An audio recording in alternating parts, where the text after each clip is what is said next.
My boss called me replaceable in front of our biggest client. 6 months later, that same boss was sitting in my office, begging me to save his failing company.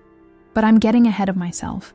Let me tell you exactly how a single word destroyed a $3 million business relationship and launched my revenge story. This is about the moment I learned that sometimes being underestimated is your greatest weapon. And trust me, by the end of this story, you'll never let anyone call you replaceable again. I'm Sarah Chen, and until 6 months ago, I was the senior account manager at Meridian Marketing in downtown Chicago.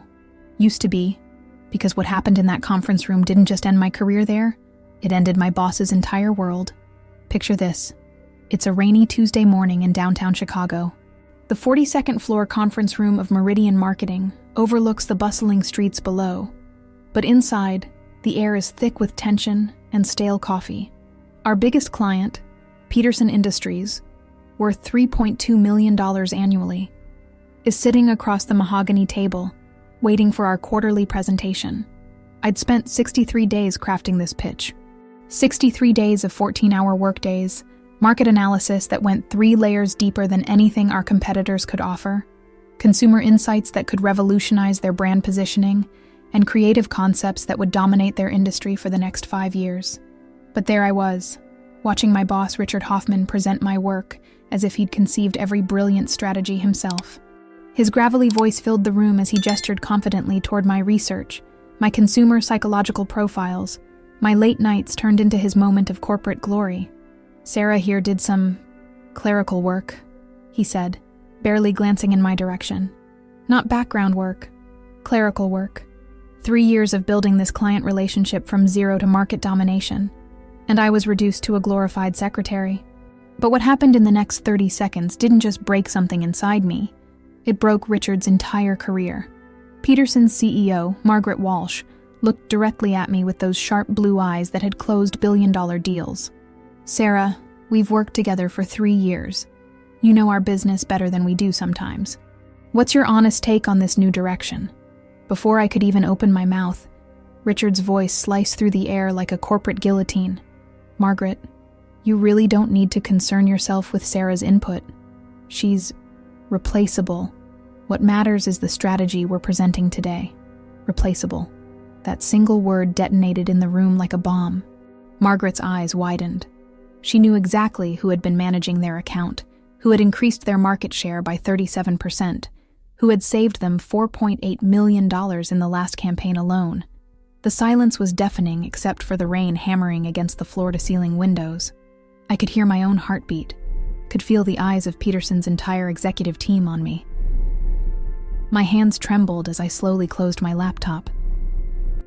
3 years of my life, countless sacrifices, missed family dinners, canceled vacations, all reduced to one devastating word: replaceable. "Actually," I said, standing up with a calmness that surprised even me, "I think this meeting is over." Richard's face flushed crimson. "Sarah, sit down. We're not finished here." But I was finished. I was so completely finished with being invisible, with being undervalued, with making other people rich while being treated like I was expendable. I walked out of that conference room, past the shocked faces of Peterson's executives, past my colleagues' whispered conversations, past the receptionist's wide-eyed stare. My career at Meridian Marketing had just ended, but something far more powerful was beginning. I didn't know it yet, but Richard Hoffman had just made the most expensive mistake of his professional life. Here's what they don't teach you in business school. Sometimes the most powerful move is walking away. But walking away strategically? That's an art form. I didn't go home that day. Instead, I drove my Honda Civic through the Chicago traffic to Lincoln Park, sat on a bench overlooking Lake Michigan, and let the full weight of what had just happened crash over me like the waves below. 3 years of my life. 3 years of building relationships, studying market trends, creating campaigns that generated millions in revenue. All dismissed with a single word by a man who couldn't identify a target demographic if it wore a name tag. My phone buzzed relentlessly. 14 missed calls from Richard, probably having a panic attack as he realized he'd just lost his only competent account manager right before the biggest presentation of the fiscal year. Each buzz felt like a small victory. Let him sweat. By the time the sun set over the Chicago skyline, painting the lake in shades of gold and crimson, I'd made my decision. I wouldn't just quit. I'd make it count in ways Richard's small mind couldn't possibly comprehend. The next morning, I walked into Meridian's glass tower for what I knew would be the last time. The elevator ride to the 15th floor felt like ascending to my own execution, but I was no longer the victim in this story. I was about to become the architect of Richard's professional downfall. Richard was pacing behind his mahogany desk like a caged animal when I knocked on his office door. "Sarah, thank God you're here. Look, about yesterday, there might have been some miscommunication. Save it, Richard," I said, placing a single sheet of paper on his desk, with the precision of a chess master making a winning move. My resignation letter, effective immediately.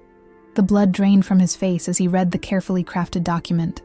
I'd spent 3 hours perfecting every word, every legal nuance. "You can't be serious. The Peterson follow-up presentation is scheduled for next Friday. We'll lose the account. The presentation you can handle alone, right? Since I'm just replaceable." The word tasted sweet on my tongue this time. I watched his confidence crumble in real time. His hands actually shook as the reality hit him. His replaceable employee was the only person in the building who understood Peterson's business model, market position, competitive landscape, and 3-year strategic plan. "Sarah, let's discuss this rationally. There might have been a misunderstanding yesterday." "No misunderstanding, Richard. You made your position perfectly clear in front of our biggest client." I turned toward the door, but his desperate voice stopped me. "What about your non-compete clause? You signed a contract." This was the moment I'd been waiting for. I smiled for the first time in 24 hours, a smile that would haunt Richard's dreams for months to come. "I suggest you read that contract more carefully, Richard. The non-compete only covers clients I personally acquired while employed here. Peterson Industries was already established when I started 3 years ago. I inherited them, remember?" The color didn't just drain from his face, it evaporated. His mouth opened and closed like a fish gasping for air as the full implications of his legal oversight hit him. As I cleaned out my desk, collecting 3 years of relationships, achievements, and industry connections, my colleagues whispered and stared. Word traveled faster than gossip at a high school reunion. The star account manager had just walked out before the most important presentation of the year. But I wasn't walking away empty-handed. I was walking away with something infinitely more valuable than a corporate paycheck. A plan that would turn Richard's arrogance into his own destruction. They say the pen is mightier than the sword. But in the corporate world, the right email can be more devastating than both combined. That same afternoon, I was sitting in my Lincoln Park apartment, laptop open on my kitchen table, crafting what would become the most consequential email of my professional life. Not a job application, not a LinkedIn update. Something far more strategic and infinitely more dangerous to Richard's career. Margaret Walsh had given me her personal email address 18 months ago during Peterson's crisis management campaign. "Sarah," she'd said over dinner at Gibson's Steakhouse, "you're the only reason we stay with Meridian. Your strategic thinking saved us $8 million last quarter. Never forget that." I hadn't forgotten. And now, it was time to remind her exactly what she'd said. "Dear Margaret," I typed, each word carefully chosen like ammunition. "I hope this message finds you well. I wanted to personally inform you that I have resigned from Meridian Marketing, effective immediately. Given our professional relationship over the past 3 years, I felt you deserved to hear this directly from me rather than through official channels."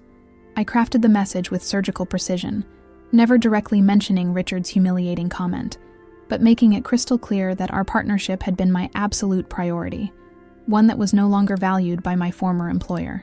Professional, dignified, but with implications that would shake Peterson's confidence in Meridian to its very foundation. Her response arrived in my inbox 47 minutes later. "Sarah, I'm absolutely shocked and deeply disappointed by this news. This changes everything. Can we meet tomorrow? I need to discuss this situation with you immediately."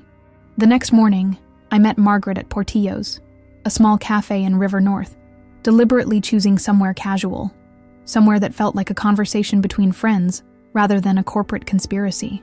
She was already there when I arrived, looking more stressed than I'd seen her in 3 years of high-pressure campaigns.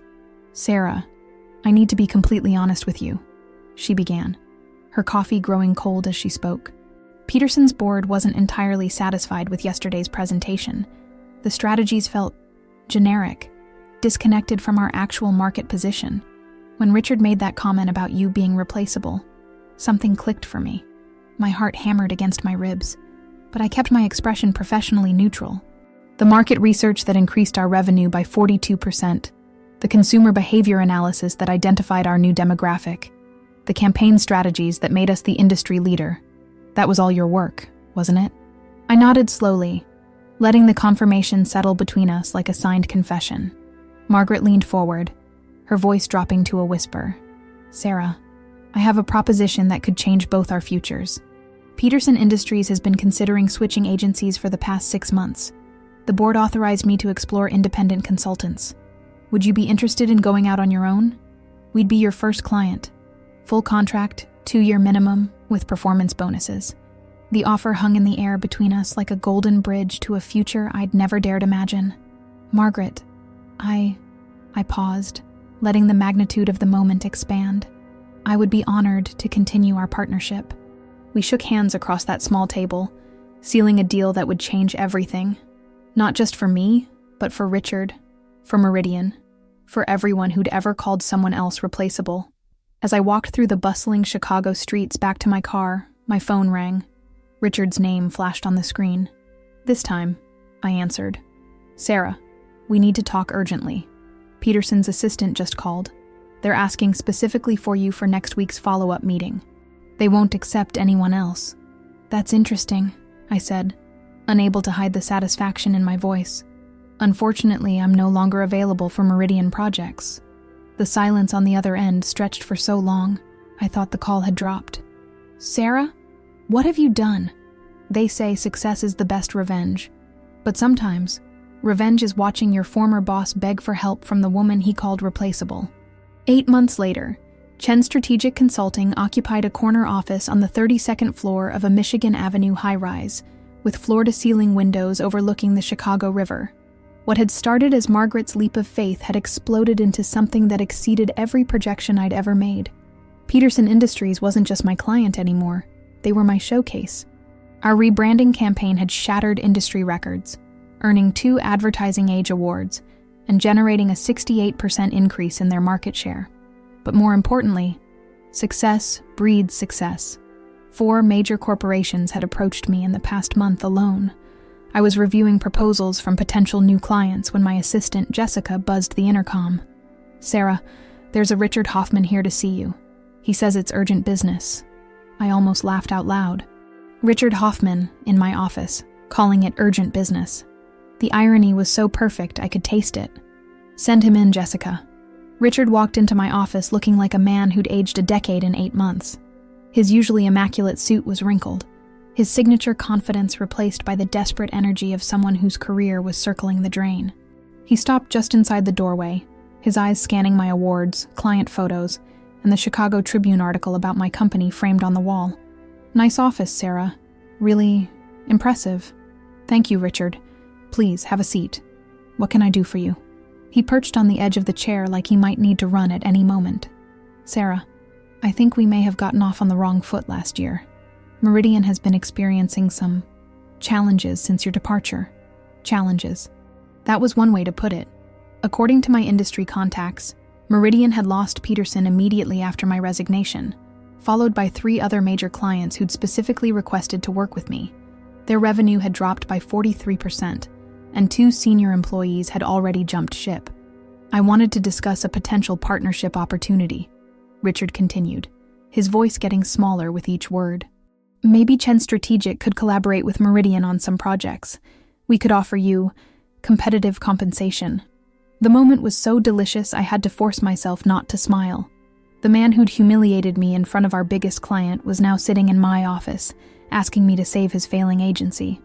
That's certainly an interesting proposition, Richard, I said, leaning back in my leather chair, the chair I'd bought with Peterson's signing bonus. But I have to ask you something first. His face tensed. What makes you think I'm not replaceable anymore? The words hit him like a physical blow. His face flushed crimson as the memory of that conference room, that devastating moment, crashed back over him. He knew I remembered every detail, every humiliation, every dismissive gesture. Sarah, that was a poor choice of words. A mistake in judgment. A poor choice of words that cost you a $3.2 million client, I corrected, my voice steady as steel. A mistake in judgment that destroyed your company's reputation and cost 6 people their jobs. I stood up, signaling that this meeting was about to end. Richard, I appreciate you thinking of me, but Chen Strategic is extremely selective about partnerships. We only work with people who understand the value of talent. I walked around my desk and extended my hand, not for a handshake, but to offer him my business card. However, if Meridian ever needs consulting services, here's my information. My rates are premium. As he took the card with trembling fingers, I delivered the final blow. Oh, and Richard, next time you think about calling someone replaceable, remember this moment. Remember sitting in their office, asking for their help to save your career. He left without another word, shoulders slumped in complete defeat. After he was gone, I stood at my window overlooking the Chicago River, watching the boats navigate the dark water below. 8 months ago, I was just another undervalued employee in a corporate machine. Today, I'm Sarah Chen, CEO of a thriving consultancy, working with clients who understand that talent isn't replaceable, it's irreplaceable. Margaret was right from the beginning. I wasn't replaceable. I was the strategy, the relationships, the results. I was the reason clients stayed, the reason campaigns succeeded, the reason revenues grew. And the most beautiful part? Richard's humiliation hadn't just ended his career, it had launched mine. The rain was falling again outside my office windows, just like that day in the Meridian conference room. But this time, it didn't sound like despair. It sounded like applause. Because when someone tells you you're replaceable, the best response isn't anger or argument. It's building something so successful that they have to come crawling back, begging for help from the person they threw away. And that, my friends, is how you turn one word into an empire.